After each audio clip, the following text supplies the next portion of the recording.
የመኪናው ምርት ከተጀመረና ጥሩ መሰረትን ከያዘ በኋላ ለዚምባብዌ ሕዝብ ኢምፖርት ከሚደረጉ መኪኖች ያነሰ ዋጋ ይተመንላታል ተብሏል።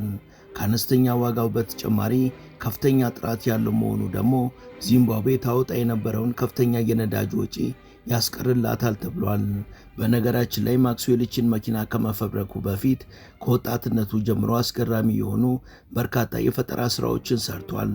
ከነዚህ መሃል አንዱ የኃይል ማመንጫ ጀነሬተር ነው። ማክስዌል በ1997 የጀመረውን የመጀመሪያውን ፕሮታይፕ ጀነሬተር በማሻሻል በሬዲዮዎች ፍሪኩዌንሲ ብቻ የሚሰራና 100% ንጹህ ኃይልን የሚያመነጭ ጀነሬተርን ሰርቷል። ይህ ጀነሬተር ከእስከዛሬዎቹ በተለያዩ ደረጃዎች የተሻሻለና ከ1200 ዋት ጀምሮ እስከ 500 ኪሎዋት የሚደርስ ኃይልን ማመንጨት የሚችል ሆኗል። ይህ ቴክኖሎጂ በተለይ በኤሌክትሪክ እጥረት ለሚሰቃዩ አካባቢዎች ዘላቂ መፍትሄ ሆኗል።